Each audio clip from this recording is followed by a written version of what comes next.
Hello mga ka-Frasers! Welcome back po sa aming vlog. Kayo po ay nanonood ng Fraser YouTube channel. Sa mga bago sa aming channel, please don't forget to subscribe, click like, and of course, share our videos. Thank you in advance!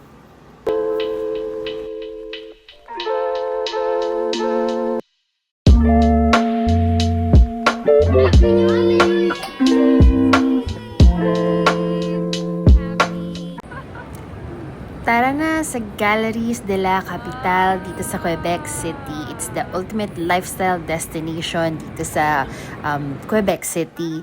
So from your favorite brands like yung H&M, Simons, the restos na perfect for foodie craving, nandito na yun lahat. First time namin to dito, kaya samahan nyo kami at explore natin.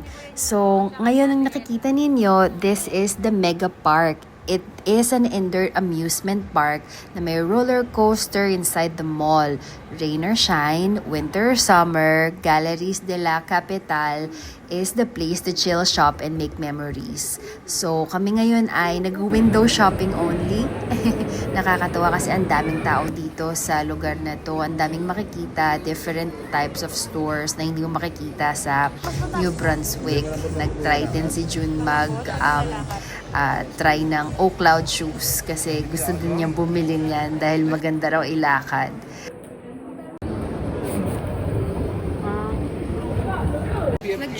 Nag-shopping po sila. Oo, nag-shopping po. Kata may shopping mo, Daddy. Ayan o. Mas mura na. Meron dito anti-tariff, guys, sa 50% Quebec. ka, tapos may 25%. 50% plus 25% pa. Wow. Ano naman? Urban Kids. Wala. May Miniso dito. Miniso. Ano may-ari, no? Nang Sunday. Ito, children's place. Let's go. But we don't have yellow. We need yellow.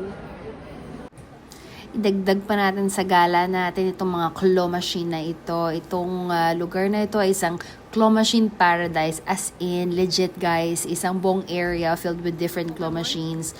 Lahat may iba't ibang levels of challenges. At syempre, ang mga papremyo, super cute plushies, tech items, collectibles, lahat ng gusto mong makuha.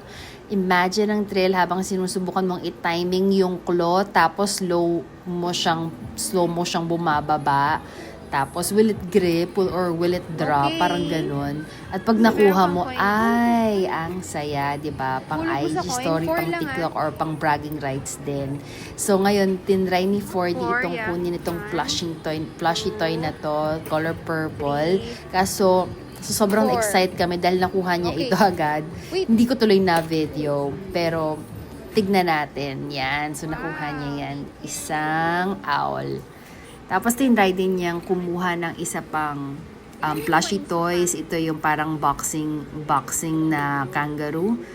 Napaka-cute. Ang dami-daming ano. Tapos parang sure na sure mo siyang makukuha. Walang mintis. Pero dito itong tech items na to, medyo mahirap siyang makuha.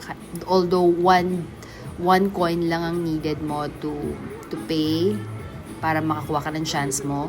So, medyo mahirap siya. Kaya, yun, unfortunately, hindi namin nakuha ito. O ngayon, si June naman ang magta-try. Sinubukan niyang maghulog ng 1 coin. Kaso, unfortunately, hindi rin niya ito nakuha. Mahirap kasi, susut mo yung key na yun dun sa loob ng butas. So, dapat tama yung width, tama yung height. So, yan. Ang makukuha mo dyan yung mga headset, mga Bluetooth speaker, meron ding mga Pokemon cards. Ayan, sobrang na-frustrate talaga siya dyan. Pero bumawi naman siya dito sa claw machine na ito kasi, yan, isa lang, o 'di ba? Makukuha mo na agad. Sabi ko nga sa inyo talaga yung mga claw machine na to, intended talaga sila, dinesign talaga na kahit na anong pindot mo, kahit sa mo itutok, talaga makukuha mo talaga sila. Sana lahat ng claw machine ganyan, 'di ba? Para sulit na sulit ang bayad mo. So ngayon, tinatry naman nila yung luck nila para kumuha ng jersey na to. puputulin mo lang yung sinulid para bumagsak siya. Kaso mahirap to. So, let's see. Ang ganda dito sa Quebec, mga ka-Frasers. Ang daming ganap. Ang daming tao. Ang daming Sa Pilipinas eh. para kung sa Pilipinas, daming people. Diba? Yan. Ayan mga Frasers, dito naman tayo. Ito naman yung kanilang food court area where you can see a lot of different types of food. Merong Japanese, merong French, merong Putin, merong pasta, at marami pang iba. Ang dami-dami talagang tao. Actually, ito sa pinakamalaking mall dito sa Canada at one of the top 10 super malls dito sa Canada. Siyempre, ang pinakamalaking mall ay nasa Edmonton. Nasa West Edmonton Mall ang pinakamalaking mall dito sa Canada according sa Google or kay ChatGPT.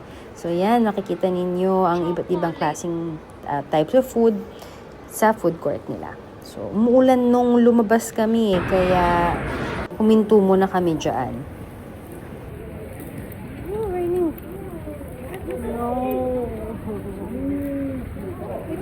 At syempre, hindi mawawala ang aming trip dito sa Mr. Puff. Itong donut na ito ay yung mga bilog-bilog na donut na pwede mo siyang lagyan ng different types of toppings. Merong chocolate, merong simple sugar with sugar and cinnamon, merong strawberries, merong cookies and cream. Basta sobrang sarap niya kapag bagong luto. Pero pag lumamig na mga Frasers yan, hindi na siya masyadong masarap. Kahit na i-air fryer mo pa siya, hindi na rin. Hey! Ayan! Ano yan? Mr. Pef, na naman tayo dyan. Ano ba yan? May yata akong zebra sa likod. Tayong chocolate. Guys, can I have some? I didn't eat it yet. Oh, sige, sa'yo naman to lahat.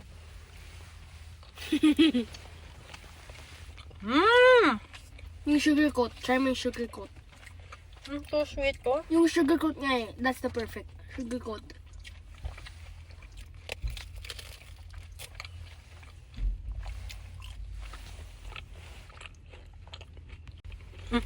Hindi yung naka-video. Masarap yung sugar coat. Napakaulan na hapon dito sa Quebec. Sayang at di kami nakapunta sa Frontenac at maulan. Bukas na lang. Tsaka sa aquarium.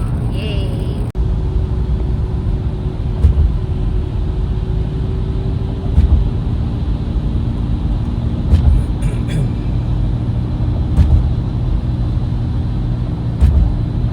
Yan mga Frasers, dito na naman tayo sa PFK, which is KFC here in Quebec. At bibili naman tayo ng pagkain. Dahil maulan ngayon, dito muna tayo sa hotel mag-i-stay. At bumili nga pala kami ng Mr. Puff. So, update lang sa aming agenda ngayon. Hindi kami nakapunta sa aquarium dahil ang dami na daw tao na nag-book. Hindi kami nakabuy online. So, advice lang dun sa mga gustong pumunta ng aquarium next time at lalo na kapag holiday na ganito or spring break na kasabay ng Amerika or ng ibang lugar, dapat talaga magbubook kayo online. So hindi kami nakapag-book kasi yung nabasa kong isang article dun sa sabi nila wag na daw kayong mag-book dahil hindi nyo sure kung anong oras kayo darating. Pero nakapag-book na kami for tomorrow, kaya pupunta kami dyan bukas. So, nag-mall lang kami. Ang laki ng mall dito, mga Frasers. And nag-mobile order lang kasi ako sa sa PFK. Ang city life dito sa Quebec, compare mo sa New Brunswick. Ang daming kotse, ang daming traffic, ang daming mabibili, ang daming makikita. Iba talaga ang city life. Yan o. Claw machine. Babalik naman tayong hotel. Ayan na ang aking baby boy na hindi na siya sa pool. Yan ang aming ginawa lang doon buong maghapon. Ang maligo sa pool. Merong maliit na jacuzzi nga pala dun sa may Days Inn hotel na tinuluyan namin. Tapos meron ding splash pad para sa mga not so big kids. Yan. Sulit naman ang hotel na ito at meron na rin siyang kasamang breakfast. Kaya relaxing. At take note, meron din silang gym. Kaya itong time na ito, silang dalawa ay nagbonding sa gym. Yan. Thank you for watching mga ka-Frasers. Do good and be good. Jesus loves you.